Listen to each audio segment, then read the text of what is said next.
First of all, can you, for people who may not be fully aware of just how much artistic talent is in your family, can you talk about who the rest of your immediate family is and what their work in the film community has been? I don't really know. I don't really remember. Oh no, I have a sister. Her name is Maggie, and she's an actor. Forgive my swearing, but it's just a tendency from having done this movie.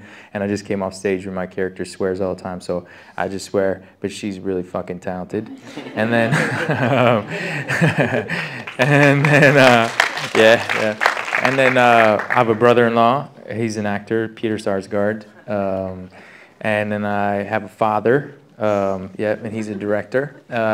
His name's Jake Gyllenhaal. And then I have a mother. Surprise, surprise.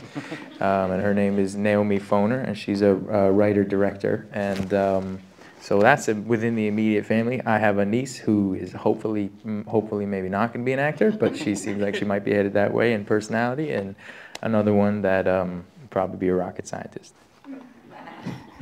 And as a kid, were the movies a big part of your life, or did your family sort of go in the other direction? Some people with a lot of people in the business sort of embrace it. Others say, please go in a different direction. So were movies a big part, and if they were, any specifics in your memory? Well, yeah, in a way. I think actually the discussion of movies was always around. I don't remember it not being around. The idea of making art in general and the craft of making movies was always a discussion. But there wasn't anything specific necessarily that I remember being talked about. I just know that it was a language that became second nature. It was almost like I knew a lot of kids who I went to school with who spoke Spanish, and then also they were bilingual in all different, spoke French, and I felt like I spoke movies, and then I spoke English. You know what I mean?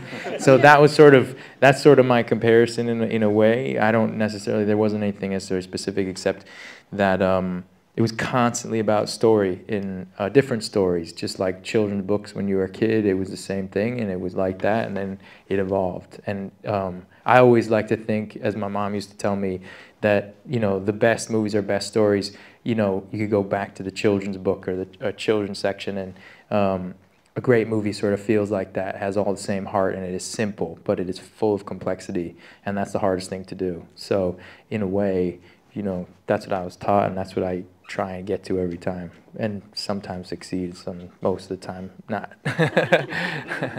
What is sort of jarring to when you sit down and do the math, I don't know how you feel about it, but to me, I can't believe it's 21 years that you have been in movies, starting with, at the age of 11, City Slickers, which people may recall. Just, do you remember the first time you acted, even just sort of for fun at home, just messing around, and then was there a moment after which you knew that this was what you were going to be doing? I like this interview. We are all getting close. I remember being forced to be in productions that my sister would put on for our parents at dinner parties. I definitely remember that. I remember not really being into that at all. And then I remember in elementary school, I remember there was performances. I'd watch my sister, and a lot of, I think, my inspiration, particularly as a younger sibling, and even seeing now my two nieces, I can see the influence of one on the other, particularly my older niece on my younger niece, and I can see it almost a mirror of my sister and my relationship. And my inspiration in terms of acting, I think, really did come from her. And to this day, I got a call from her the other day. She'd seen the movie a little late, but I didn't hold it against her. Actually, it was 2 days ago, but that's okay. She's working. She's busy. She has 2 children. But she called me, and she was crying, and she was really proud of me and the work that I did. And to me, that meant more than anything, from all the response you might get as an actor in your movies or whatever it might be, reviews or whatever. It didn't matter. It was that was it. So to me, I think when I think about the inspiration as an actor and what really inspired me to want to try and do it was really just competing with my sister. No, it was really being inspired by my sister, really being inspired by her, and continue to this day. I'm just constantly amazed by her work, and I think she's extraordinary. Fucking extraordinary. Unlike a lot of actors who start at a very young age, you basically, from what I understand, entirely stayed in regular school, and you continued not only that, but acting while you were acting in high school while you were also acting a little bit in movies. And you mentioned when I had the opportunity to interview you once before, sort of this lesson that you learned in the run-up to getting the part that a lot of people regard as your breakthrough. I don't know if you do, but just with October Sky, how there was simultaneously something going on at high school with a drama teacher who that really taught you a lot, and I wonder if you can share that. Wow, get all you guys bored? No, it's good. Okay. It's good. All right. No. Yeah, when I remember that I had auditioned for a high school play. Is this what you're talking about? Mm-hmm.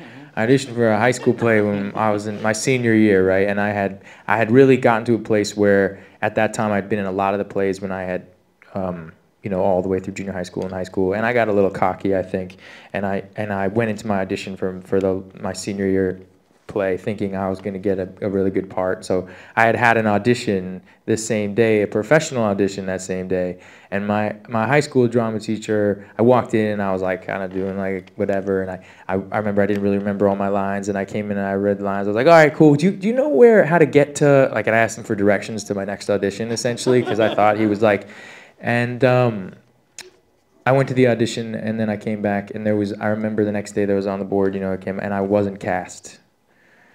And I was like devastated at the time because, it's like you're a senior. That was what you all worked for, to get to like one of the big parts in the play, and he was like, let me tell you this, as your teacher, you never are allowed to come in not prepared, and you're never allowed to come in, taking anything for granted.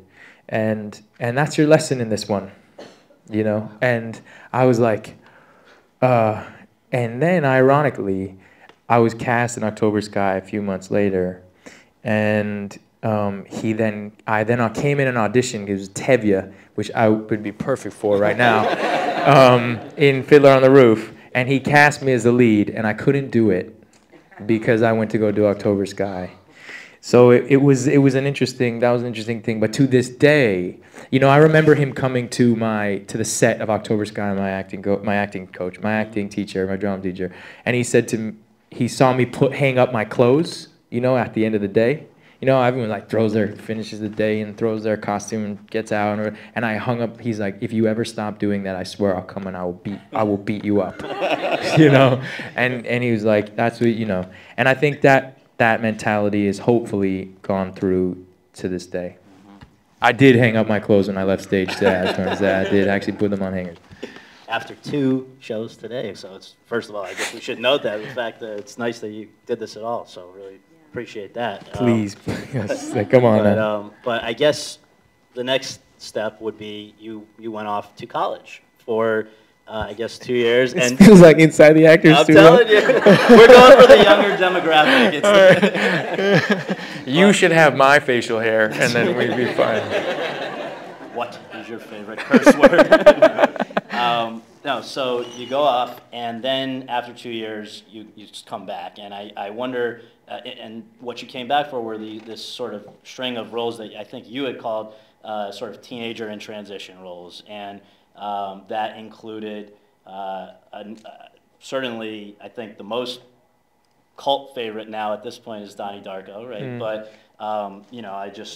the good girl, lovely and amazing, on and on and on. And what was that? You're sort of not still a kid actor, and you're not yet a leading man. So what was that time like for you as you were kind of finding your footing?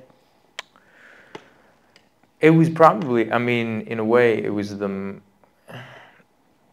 a very honest time, and a time that I look back on where I look at the roles that I picked, and they were really a reflection of my mind at that time and what I wanted to say and how I felt, in a way that, not to say that my work consequently hasn't been that too, but I think, you know, I was very clear at that time about how I felt. You know, there were a lot of feelings during that age, you know, and strangely to be working professionally at that age is such an interesting thing.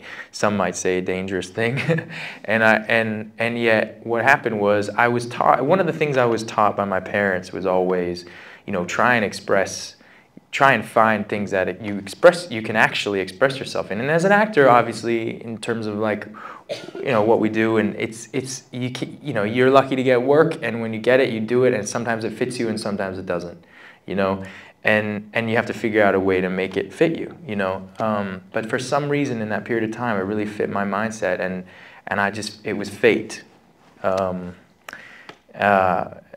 And I think also I just found a lot of collaborators in that time that were really interested in my mind and what I thought. And, you know, I went with Richard Kelly and Donnie Darko, you know, we were at equal places where he was like, he just wanted to get his movie made and he just cast me because he just wanted to get it made. You know what I mean? He just needed an lead actor, like, and then it became what it became because we did it, you know, we all did it together. It would seem from the outside that 2005 would be the turning point there, the next big turning point, because that year there were 3 movies that were all very well received, and I guess just running them off, and I'll ask you after, but certainly with Proof, with Jarhead, and then of course with Brokeback Mountain, where each of them people really embraced and commented upon how impressive you were, and then the last of those 3 resulted in that Best Supporting Actor Oscar nomination. And I just wonder, that year, looking back, and those movies, in particular the last, Brokeback, what do you take away from that year as you look back? During that year also I was making Zodiac with David Fincher, this movie Zodiac. So it was like, it was overwhelming. It was an overwhelming year of these like blessed kind of things, you know, when you go from making a movie with John Madden and Gwyneth Paltrow to then going and making a movie with Ang Lee to going and making a movie with Sam Mendes. You're like, at a certain point, it's like, what the fuck? I mean, I do remember, sorry to swear so much, I apologize. My mother would kill me. But I think, but from that year, what I remember really specifically, and what I choose to remember really from that year most of all, is the time that I spent with particularly the cast of Brokeback, and with Michelle and with Heath, and all the things that we experienced together. It was a very special time making that film, and that it was a surreal experience in the way that the audiences responded to that film for us. I don't think we expected that at all. I mean, you know, we had made this small movie, and then all of a sudden it became this thing that was way beyond, you know, way beyond anything we expected, and became symbolic for so many things, which we're all really proud of. But I think we became very insular in that period of time together because we had made something we cared about very deeply, but we had shared so much intimately that as an actor, I think it's hard to explain to people when you go like, well, yeah, I know that's what the scene's about, but this is what we were going through and this is the experience we had. Like as an actor, all you have is the experience of making that movie, and then the result is whatever it is, you know? So if I remember anything from that year, it's kind of us all looking at each other constantly like, what? You know, like, really? You know, like, okay. It was an amazing time, and very special time, and one that I, you know, obviously will never forget, and not just for the movies and the results of the films, but because of the people that I met and loved and the time that I had with them.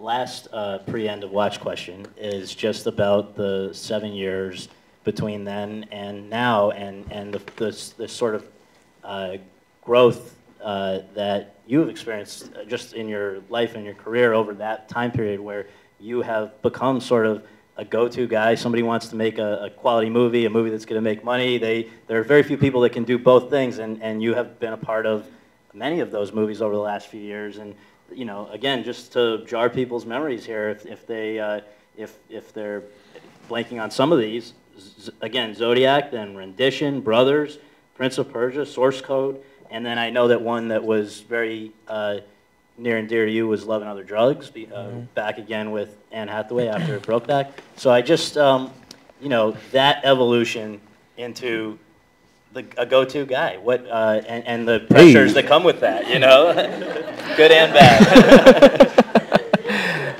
I don't know, man. Look, I mean, I'll be honest at this point. Right. No,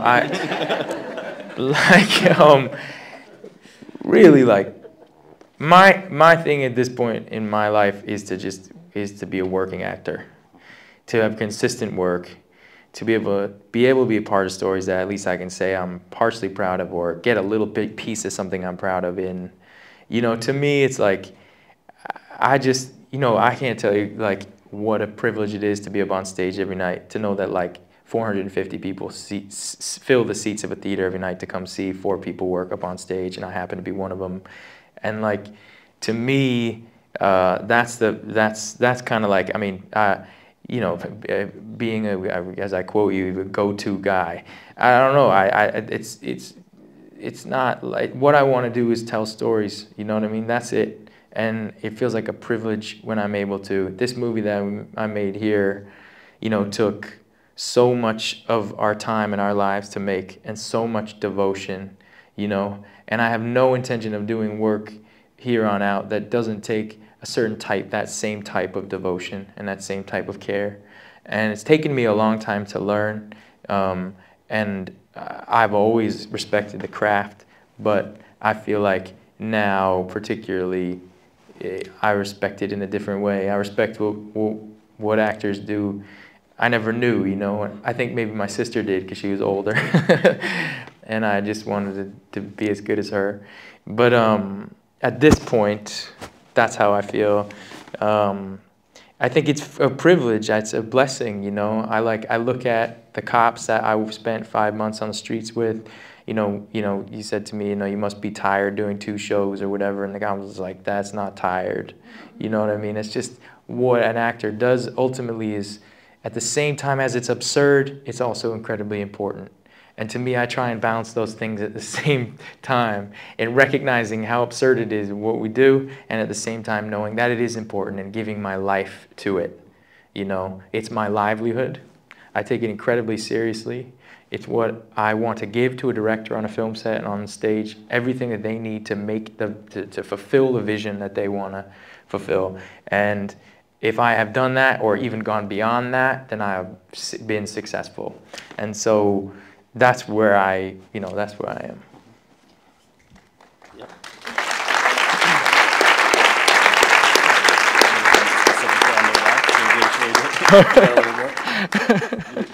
What? No. What? Specifics. No. I'm just saying. I want to. No. So I guess I just want. I thought we were gonna go deep, man. No, we are. All right, whatever. That's what I want. It's fine. Let's keep it going. It's okay. Let's keep it going. So, 5 months you mentioned on End of Watch for 22 days of shooting, and can you explain why that was? I know you now feel very useful and worth it. What you packed into those 5 months? It's funny, yeah, because like it's so amazing that we had this movie come out, and it came out in this way that was like looked at like this big movie that we made, and like we made it for $7 million, and we shot it in 22 days, and the perspective on it, is that what you mean? Like yeah, and also that, but certainly like all the crazy things that you did to prepare for it during those 5 months. Again, I think it goes back to that same idea, which is that what I feel like, go-to guy, whatever. What I feel about the craft is that it allows us to learn about what people do, and get into the world of, as a journalist, I think you feel the same way. You get into worlds that you would never know, and experience things that you would never usually experience in your real life. And the blessing of the job is that you get to do that, and you get special access in a certain way. And so I went. First of all, just by the nature of the movie, it's all POV. It's all has to look as real as possible. And if we didn't have those idiosyncrasies of like actually feeling like 2 cops, then you'd watch that movie and be like, what are 2 actors wearing cop uniforms shooting each other for? Shooting each other with the camera. Right. You know what I mean? And so that was very important to us. But at the same time, for me, it was like, I want to completely I want to completely dive into this world. I want to know what it's like, and I really want to know what it's like. I don't want to get like that, oh, I've been on a couple ride-alongs, you know, and it was really intense, you know what I mean? Like, we lived it, and I wanted to live it, and I had no other desire than to live it and to see what it was like, because what's the point in doing the job if you don't get to see that stuff? You know what I mean? Like, that's what makes it great. Because again, that's what made me feel like what I do is absurd. And at the same time, what I do is important. Because in comparison, it was like, this is what? You know what I mean? Like what I do. But then I was also like, we'd be out there and we'd be on a ride along and something incredibly intense would happen. You know, we'd be in a shooting or we'd be chasing a stolen car, or there'd be some domestic violence situation or whatever we'd be in. And the cops, before we would go in, they'd be like, you watch this, you see what happens, because you better do it for real when it's in the movies. And be like, what? Like, and then they go and they do it their thing. And I think this is important, that this is shown the right way, you know, in the real way. And so, and then also we turn to each other and be like, we're just actors, we want to get out of here. Where's a makeup team? But it was that balance, and it is that balance, you know. It's like craft service. That'd be really funny, actually. Anyway, craft service at a crime scene. Oh well. And you guys did, I heard you did see like some pretty crazy stuff, right? I mean, there was a first ride along. The first ride along that I went, I was with Inglewood PD, and it was before Michael was cast. And you know, David said, you know, you're gonna have to spend a long time doing this. I said, okay, just throw me in a car. And he sent me over to Inglewood. He had some friends over there, and they put me in a car.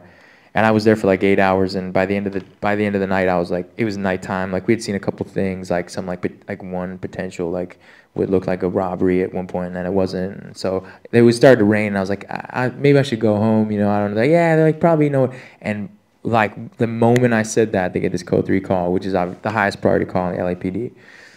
And we were like off to the races. We were like shooting out Crenshaw Boulevard at like 85 miles an hour, like lights and sirens, like full on like drama like you see in the movie, you know? And I was like, where are we going? Like, there was a shooting, there was a gang shooting and this and that. And I was like, all right. And we rolled with the second car on the scene, and someone had, within seconds before, had been shot, and he died. Really right in front of us, and that was one of those moments, yeah. And then consequently, over 5 months on, you know, southeast side of LA, you know, rolling with, you know, LAPD and sheriff's department, you know, we saw everything. That wasn't the first murder we saw. It was the first murder we saw. It wasn't the last, and you know, it just continued from there. And you know, most of the time was incredibly boring. I mean, to be totally honest, we spent hours upon hours upon hours running those scenes, Mike and I, in the back of a cop car, like two criminals pretending to be cops. We really would. We'd sit in the back of the cop car, and we would run these scenes. We ran those scenes. We shot all the scenes in the cop car over a day and a half. So like 30% of the movie was shot in a day and a half because we had rehearsed it like it was a play. Like there was no, you know, Mike drove the car. You know, there's no like rig or anything like that. Like Mike's driving the car, we're running the scenes, and David Ayer, our writer-director, is lying in the back seat with a monitor and headphones going like, go again, that didn't suck. Like that's all he would say, like, that didn't suck, that sucked. And, you know, and then go again, and we'd flip-flop between scenes. We'd do the marriage scene, do the Gabby scene, do this scene, do that scene. We were just flying like the whole day. So we shot it all all that stuff in a day and a half, but all of that was rehearsed a lot of times in the back of a real cop car.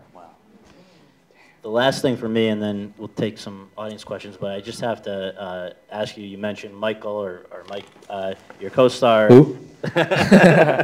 And this movie, like, you know, it's, the two of you guys are amazing, and it's so believable, and it's because you put in all of that work that we just talked about, but I just wonder how your relationship with him evolved over those 5 months that you were working on it. It seems like even more than some romantic comedies, you might have spent more time with this guy than your co-stars. So what was that like, and how did it evolve over that time?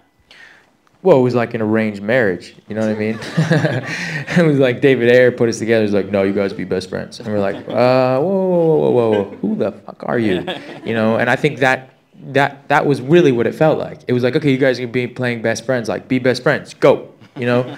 And I think both of us had real hesitation about it. We're both from two different places in the country, you know. He's from, as Mike was saying, I quote him, he's from Chicago, he's from the ghetto. That's what he says. You know, I'm certainly not from there, you know. Obviously, we went through the beginning of my early life and early career. You know where I'm from, so I hope, you know, rewind if you need to get there. But so we're from two totally different places, and I think, you know, our way of communicating, our sense of trust, you know, our perspective on the world is so different. And ultimately what that did was, like, we fronted for a while. It was like 2 months of like fronting, like, and we were being put through tactical exercises with live ammunition where he and I are communicating and loading and reloading and like moving together and having to communicate, to fighting together with like fight training every morning in Echo Park at this dojo where like we were only allowed to go at it with each other once. Like we fought once and beat the crap out of each other, and then they said that was a bad idea. And so basically we just root each other on while we fought with other people. And then you know, we were in a cop car all the time. And when we were in a cop car, we were sort of so desperate to make a relationship at first that we were both kind of frustrated that the other one wasn't following the other. And then I think about two and a half months in, we got in this massive fight. And it actually came after this tactical training exercise where I had said to him, and I haven't really ever talked about this, but it came right after a tactical training exercise where we've been shooting with live ammunition, and we were communicating to each other, but we both had, obviously, we had ear protection on, so we couldn't really hear very clearly. And he said that he had told me he had reloaded and he was ready to go again, but I hadn't heard that, and I thought he was continuing to shoot. It was a complicated situation, a little boring actually, so I'm not going to go into it. But ultimately, we walked outside and I was like, "You lied to me." And he was like, "No, I didn't." He's like, "You didn't hear me." I was like, "You lied to me, man." He's like, "You lied to me. You've been lying to me the whole time." I'm like, "You've been lying to me the whole time too." And then like literally it just been, and we had it out. Like we fully had it out. And I remember him calling me like the next day, like we were like not really talking, and he called me, he's like, "I think we did it." I was like, "What?" He's like, "I think we did it." I'm like, "What are you talking about?" He's like, "I really feel like I'm your friend." I was like, "Fuck you." And like that was it. That was really it. And I had his back. I have that motherfucker's back. And that's really this just the truth. It's like to this day, you know, we would be on ride-alongs and something would happen and it'd be the two of us stuck behind a cop car. And we'd be like, "What are we gonna do if something happens? Like, what are we gonna do? I have a flashlight." You know what I mean? I'm like, thank God we have bulletproof vests, but like, what are we gonna do? You know, and at a certain point I was like, if anything happens, I'll make sure you're all right. And that every moment that we spent together, before that and after that fight, and every moment we were in, is in that movie. And like, and it goes beyond just me and Mike, I have to say. It goes into the entire cast of that film. Like America Ferrera and Cody Horn and Natalie Martinez and Anna Kendrick and all of us. You get us all here right up in front of, you know, you guys, you'll see how much we love each other. And I don't know, that's rare. You know, it's very special. It was a very, very special experience. It was, I've said this, but it was a life-changing experience, and they are all still my friends, and all like 4 or 5 of the cops that I worked with are some of my closest friends to this day. And Mike, I think and I'll just say this, I think Mike is just brilliant in this movie. I think he's just a brilliant actor, and it was a pleasure to work with him.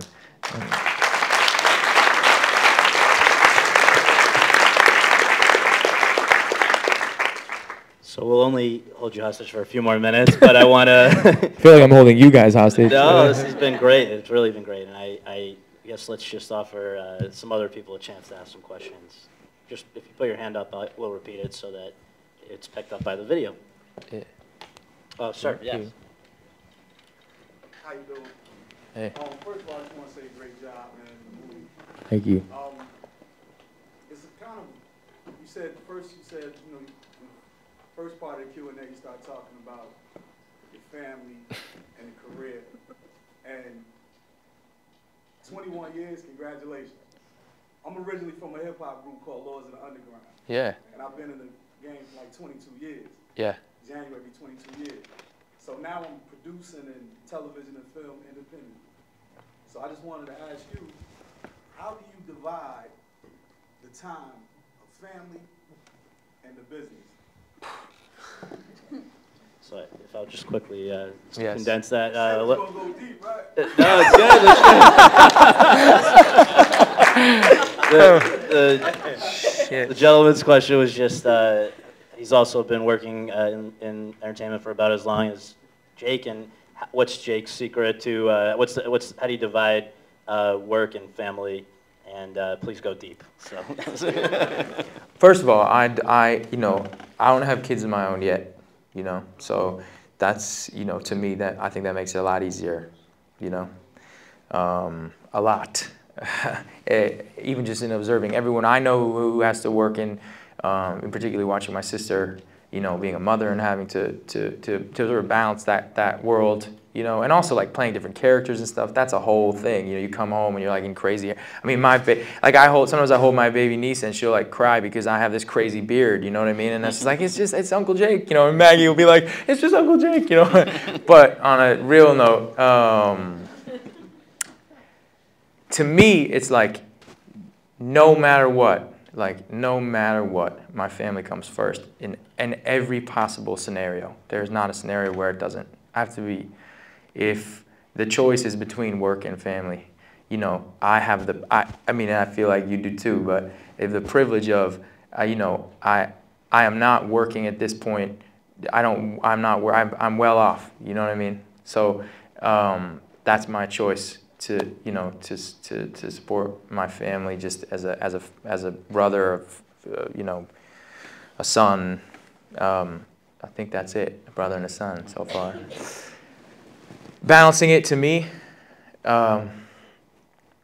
is watching, like, you know, it's a very complicated question. I'm gonna try and go deep, but basically it's like, for instance, like, my sister didn't see my movie, right? She didn't see my work, like, and we don't really care, you know? And she's proud of me, and I'm proud of her because I think she's brilliant, but she's the most important thing as my sister. And that's it. It's always that. Her name is Sister on my phone. You know what I mean? And that's what it will always be, and that's what matters the most to me. So balancing it, ask me that hopefully in a couple of years, and maybe I'll have a more complicated answer for you. Over here, please, ma'am. The cop scenes in the car were wonderful. How much improvisation was in there, and how much was actually scripted? So I guess just to repeat, particularly with the cop scenes, how much of the film was, or of what we see on the screen is scripted versus improvised? It's felt very real. Well, it's interesting because the reason why I want to do this movie, I mean, there's, you know, we've seen this cop genre movie many times before. We've seen it 100 times in every medium, really. The reason why I want to do it was because of the dialogue between these two guys in the car and how much they loved each other very clearly. Like from the very first scene you see them in or you read in the car to the very last scene. So I would say 90% of it is written. Within the scene, there are things that are improv because we knew them so well. You know, like even when Mike's telling that last story at the very end and he's talking about how like he sees his little hairy feet, you know, that's an improv, but the entire speech is written. So there's only one scene in the movie between the two of us that is completely improv, and the scene is when he asked me whether I'm going to marry a Mexican girl. And he started talking about Starbucks and like coffee and all that stuff. But in a way, I don't know if it really is improv because David Ayer wrote us both 4-page character, you know, backstories, some of which we shared with each other, some of which we didn't. And Dave would always say to me, because he is married to a Mexican woman, and he would always be like, when are you going to marry a Mexican girl? Like it was always he was always asking me that, right? And so Mike just started, we were in between takes, and the cameras are always rolling. We had like 135 hours of footage, you know, for the editor to edit on this movie. You know, and camera's always rolling, so Mike's just like, when are you going to marry a Mexican girl? You know? And then we just went off. And so in a way, all that stuff was given to us by Dave. But so I would even say 100% of it is scripted. But you know, the one other scene that is definitely improv is Natalie Martinez's speech when she talks about what to do to keep a marriage together. That apparently is all from her own experience. So you're going to have a Q&A with her, right, which I would recommend because she's amazing, and she might be able to go into more detail about that. But I'd say about 10% of the movie is improv. And then little other things that we learned on the streets and how we acted and behavioral stuff that we would put in scenes. It's over here, please. You talked about how you developed your chemistry with Michael Pena. It's phenomenal. Yeah. It's a terrific movie. Thank you, Just man. wondering how you developed your chemistry with Heath Ledger. Did you spend a lot of time with him before filming Brokeback, or did you guys just jump right in?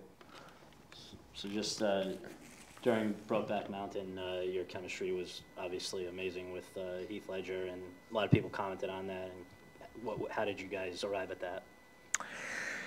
Yeah, well, I knew Heath for many years before we made that movie, so, you know, we had been kind of like on the up and up together. You know, we had auditioned for a lot of things together. We knew each other from that, you know, at many years. You know, it's like we all have actors and people we work with we've known for many years, and we just so happened to make a movie together. You know, it happened to be that movie, so we already had a friendship, which I think was necessary to have to make a movie like that together, you know. So that was something that was already there when we worked together. And the similarities, I think, you know, particularly in the relationships, and particularly in the storyline in a way, is like, you know, that love, and I also think that friendship, but I also think like ultimately the caliber of talent of those two actors, of Heath and of Michael. You know, one of the things that I feel like to me is a secret that is that you always try and work with someone who's better than you. In the case of those two actors, that's the case with me. And I learned so much from both of them. I mean, it's crazy. So, you know, that's that. You're a badass too, though. Thank you very much.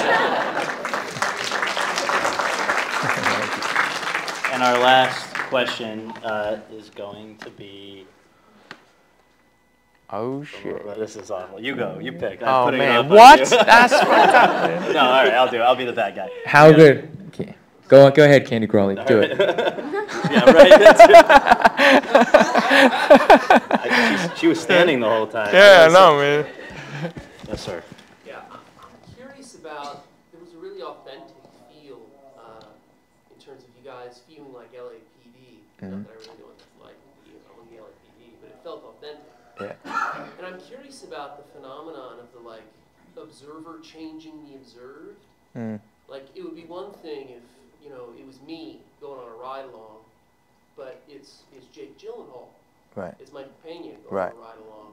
And did you have any experiences of where you felt like you were changing what was happening, or did you get feedback from the cops that you were riding with about how things changed, and did that change at any point if you did notice that? Well, so Michael and I had a rule, which was if we were getting a runaround, we were out, right? That was like rule number one. Because when you work on a David Ayer movie, you get actually the real deal. Like there's no messing around with like you don't get that kind of like, and we did a couple of times. You know, we worked with 4 or 5 different sets of partners, but we actually honed in on those sets of partners and the people that we felt like we trusted, because essentially like there'd be times, yeah, like you'd be on a ride along and someone would be like, they'd be like texting and you'd be like, what are you doing? He's like, I'm just texting, I'm in the car with you, and I'm like, what? You know, we're about to go to wherever, you know. But most of the time, the cops that we worked with didn't give a shit about us.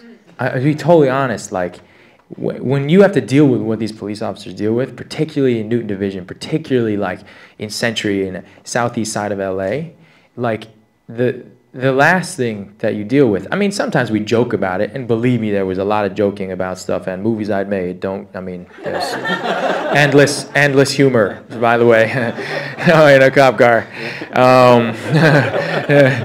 If only we could have gotten meta in there, it would have been really blowing your mind. But there was a trust that happened because we were seeing things that people don't normally see, and we weren't getting that kind of typical political thing where it was like, we're going to take you here, and like, ooh, isn't this scary? Like, it was like, you're going to go in with us, and we're going to show you some shit, and you're going to have to hold that for us.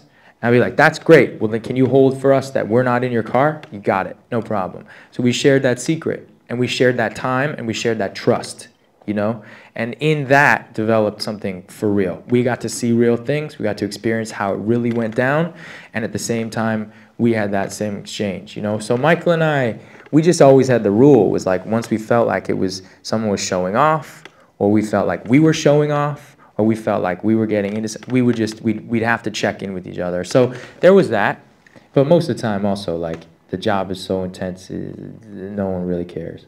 And again, that was a wonderful thing because it's really not important. And what's important is making a good movie, and that was what our intention was.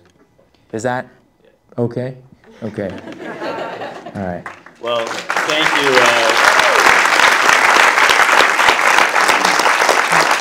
Wait for the applause. You gotta enjoy the applause. No, enjoy the applause. It's hard to tell a journalist to enjoy the applause, but I was like, just enjoy it. No, enjoy the applause. He was like, it's all for you, and it should be. And congratulations on the performance, and happy 21st career birthday. Wow, thank you, man. For, I'm 21 again. All right. Thanks for Let's go really drink. appreciate it. Everyone get a drink. All right, see you later.